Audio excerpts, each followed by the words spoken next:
today's episode is discussing Autofire. Autofire is a toggle you can turn on to, well, have your weapons fire automatically. So you can turn that on by clicking there or pressing V on your keyboard. This is a feature that a lot of newer players tend to keep on most of the time in their playthroughs, but it has some definite downsides. You don't always want it online. The first downside is that you can waste missiles.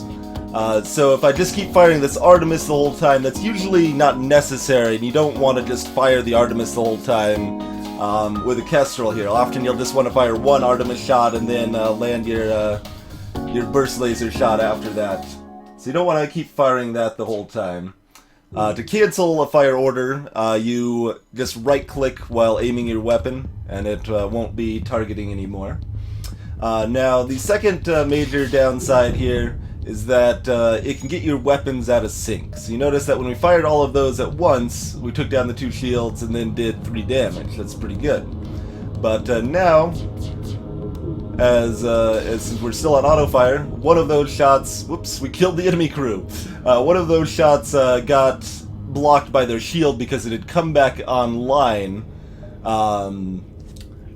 from the fact that the weapons are not firing at the same time anymore. So most of the time you want to be firing your weapons in a volley where you fire all of your weapons at the same time.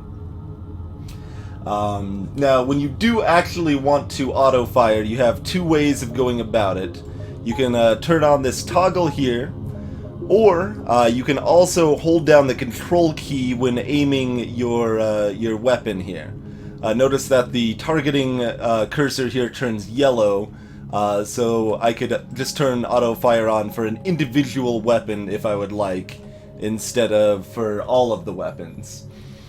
Some examples of when using auto-fire are useful would include when you are using ion weapons. Often it's helpful to auto-fire ion weapons here. For example, on the NGA here, just setting this Ion Blast to auto-fire in the enemy shields is generally a pretty good idea.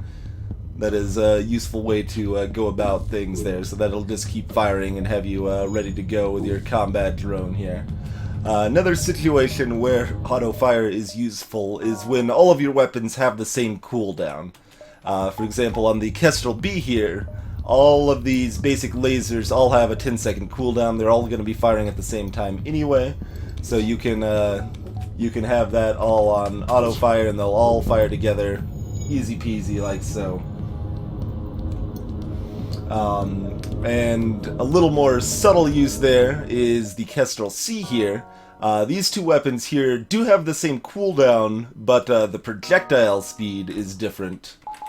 So, in this case, you actually want to fire the Ion Stunner first, and then the dual lasers, but then you can set that to auto-fire after that. So we let that fire a little bit early, and then we auto-fire the dual lasers afterwards, and then they'll keep firing in sync after that. So that's a little bit more advanced situation that you can use the auto-fire setup there for full effect. But, yeah, so to conclude, you don't want to use auto-fire terribly often, but it can be convenient and helpful in some cases, and when you want to just auto-fire an individual weapon, you can hold down control to auto-fire just one weapon at a time.